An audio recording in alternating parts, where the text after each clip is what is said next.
Hello. So, most of the time when I come and I do my videos and I come to you, I am always coming to you as the queen bee of doing business better. Before I had that title, before I understood that title, before I even walked in the title of being a business person, an entrepreneur, a business consultant, a business strategist, before then I was always a woman of God. And before a woman of God, just a woman. And so, one thing that I want to talk about tonight that I want to share is about losing yourself.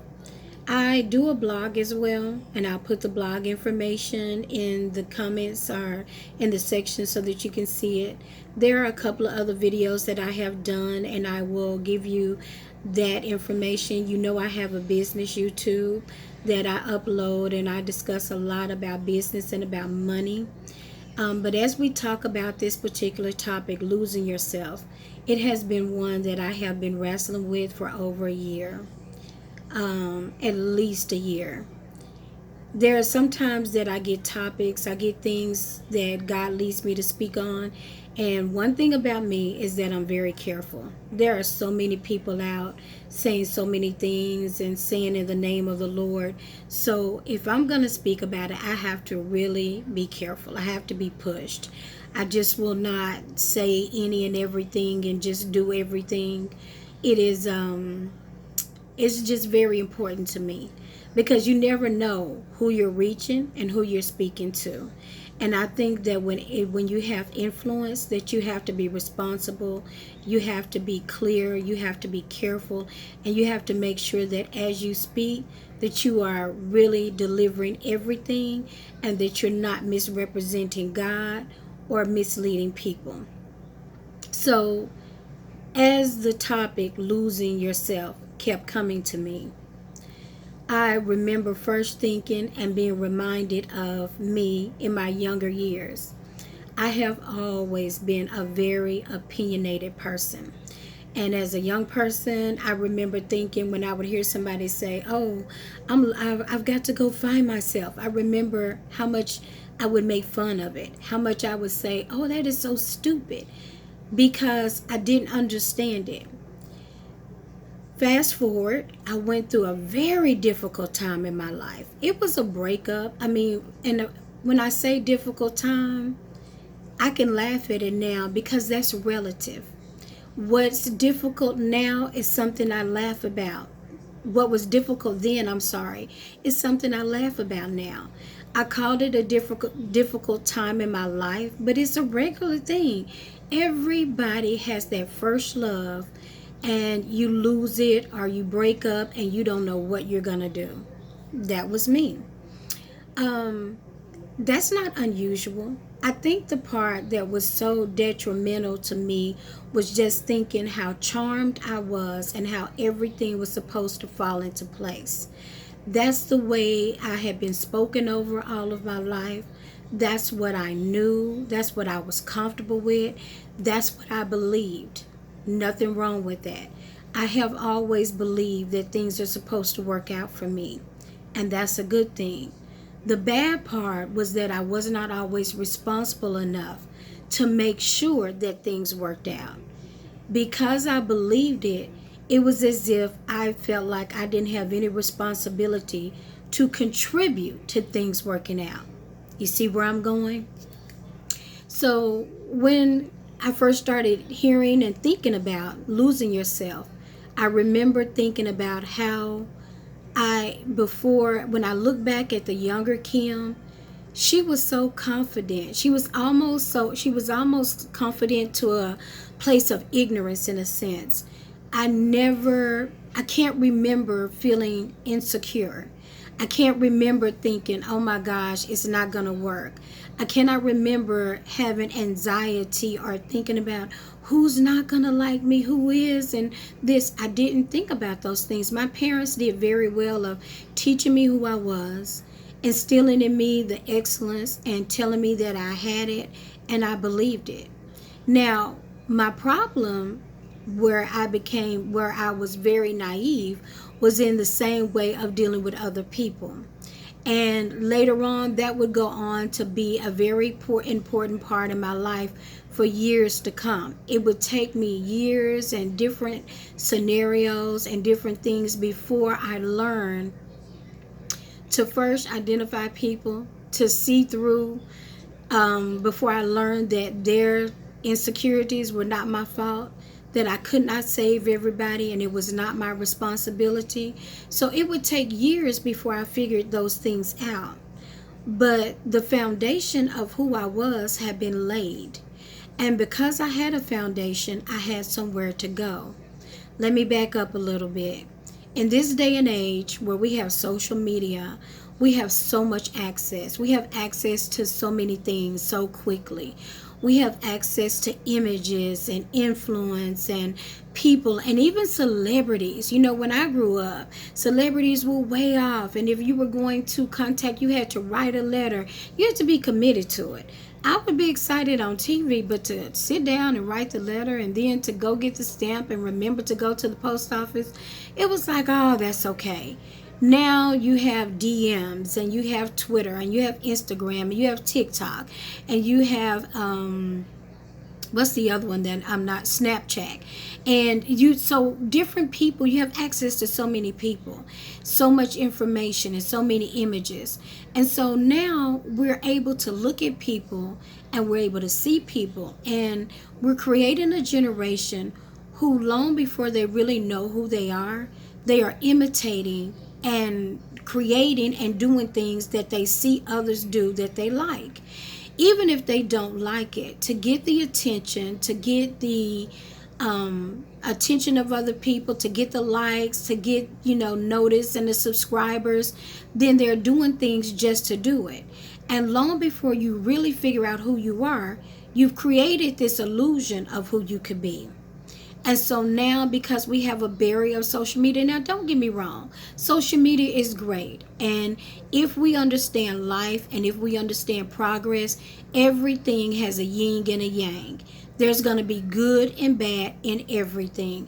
Our parents saw it as we navigated and moved into the time where we had the touch tone phone and two-way calling and three-way and before that, party lines. And with every new thing that we had access to, there was a new worry. There was a new opportunity for people to come in. There was a new way for us to make decisions and do things that may or may not be beneficial to us. So social media is just that new age thing now. And in doing so, it makes us and allows us to hide behind the computer and hide behind your phone. And so you can be and project and put out whatever it is you desire while you're behind the screen. But when you start to meet people face to face and you start to talk to them, that's when you start to really learn who you are. What's inside of you? What do you think? What is it that you tolerate? What is it that you don't like? What things are you running from your childhood? What things do you not want to see repeated? Where have you been hurt? Where have you given up? Where have you decided, no, never again, that's not going to happen? Or have you even made those decisions? Do you even have values? I ran into a situation where I knew this young couple, and they were in the midst of separating. And in doing so, they discovered that while they had been together for years, they had really not laid a foundation. Neither of them really knew the other as far as values. They knew, if the other was sad. They could tell if one was hurt. They knew, this is what they like to do, come home, and, the expectations in that area. But to really lay a foundation for when conflict would arise, they had not done it.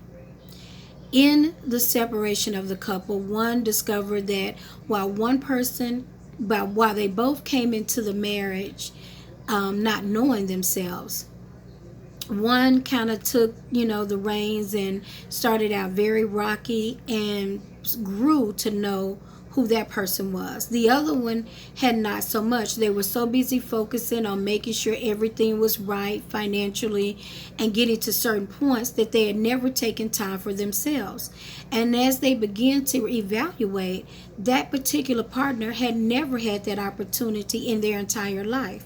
So there was no way they could ever be happy with anyone because they had not taken the time to know themselves.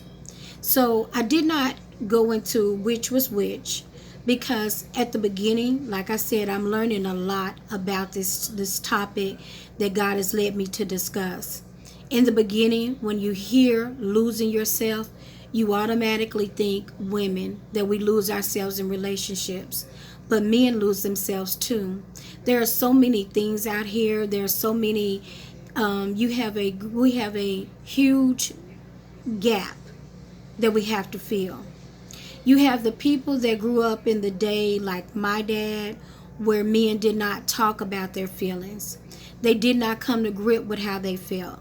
They just sucked it up. Whatever they felt, whatever their hurt, whatever their disappointment, they did not have an outlet.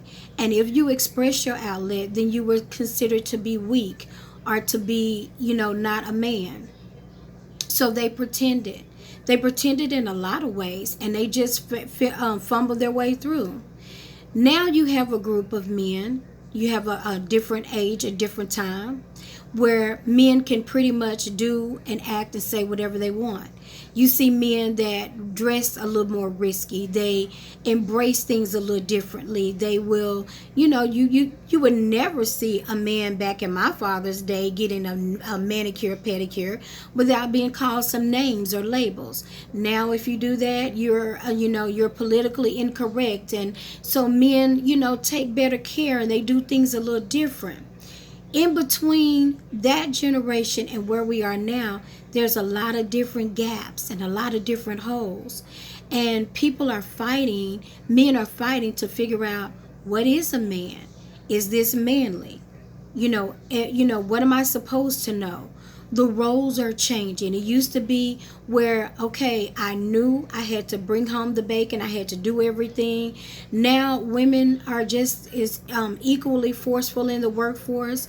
They're making money. They're doing, so what do I do? Do I listen to this? Do I listen to that? So we're all fighting to find out who we are. And if we do not have a base, like I said, I had a great base. While I fell off and I got off track and I went through some things, I always had a great base to come back to. And that is so important. And when you think about losing yourself, if you don't know who you are, if we're not as parents teaching our children early on who we are, I don't mean just the gender, but I mean just knowing who you are. Hey, did you know you're beautiful? We have to say that. We have to tell our young boys that they are handsome.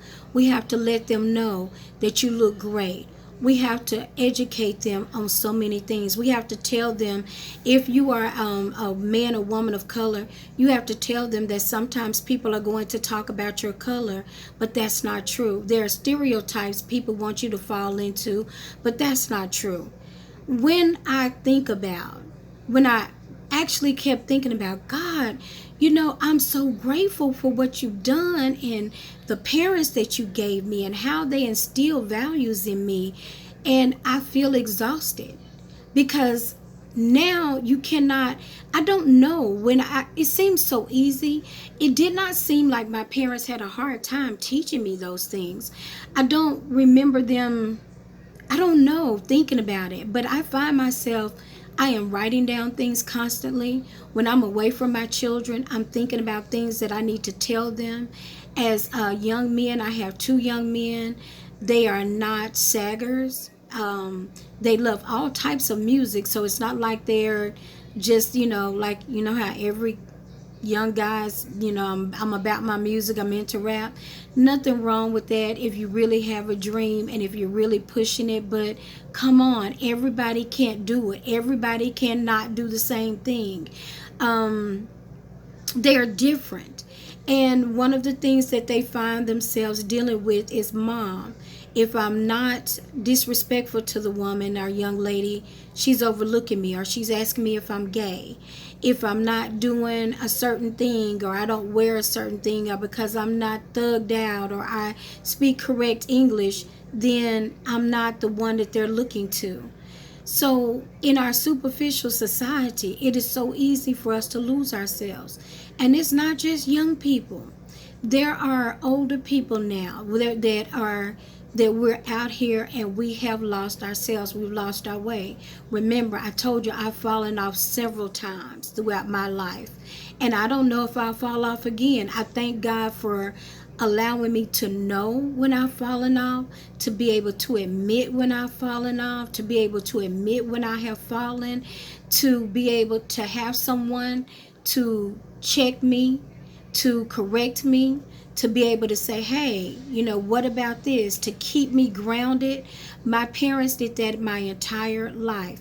Even when I would stray and fall off and look like I didn't know who I was, when I was behaving as if I didn't know to whom I belonged, when I found myself in a cult, they knew exactly how to say things to me, what to do, to help me to remember who I was. And through it, they loved me through it without just letting me run over them. So I am grateful for the foundation. So when you hear people say losing themselves, don't be like the younger me who thought that was absurd and, just crazy. It is very much possible. When you love people, when you trust people, you tend to lean to them and you start to ask and you start to look and you start to seek for advice, especially if you've had a rough time and you want help or you want better. One thing I will say is that it doesn't matter how much you value someone. The only person that can answer the real questions that you really have, and to give you the answers you really have, is our Lord and Savior. And so the best thing that a coach, a counselor can help you to do is to work your way back to you. And a real counselor and a real coach will not try to tell you who you are. They will talk to you to help you figure out who you are. They will ask you questions about your values. What's important to you? What hurts your feelings? What things do you tolerate and other things that you won't tolerate? What are the things that you want? Yes, everybody wants to look good and everybody wants to feel good. And we all want someone to value us. But people treat us the way we treat ourselves. And I tell people all the time, treating yourself goes far more than hips, lips, and fingertips. It's not just what you can wear. It's not what size you are. It's not how cute you look. It's not how long your hair is. But who you are lies on the inside.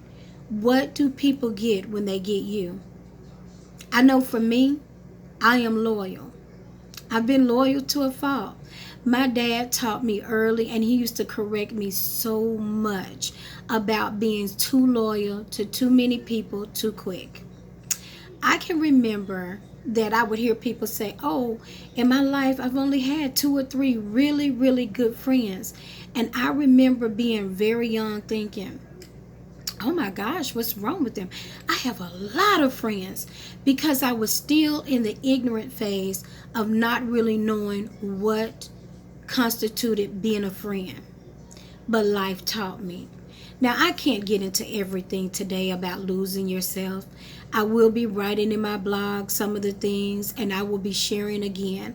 And I hope you take time to listen. I kind of gave you a general idea about what losing yourself is about. And I want to talk to you, and I want to help you to find your way back to you. I want you to figure out some things that you can do to encourage yourself, because it is so important to believe in yourself. Because if you don't believe in yourself, nobody else will believe in you. It's your job to know who you are, and it's your job to love yourself and to put yourself first. That's not the same thing as being selfish. I didn't say to only think of you. I said to put you first. I don't care how many people you love and how many people you try to help. If you don't put yourself first, you're no good to any of those people, and that includes your children. Children listen to what we say, but they tend to do what we do. So, I hope something blessed you. I hope you were encouraged, and let's talk again so we can find ourselves. Have a good evening.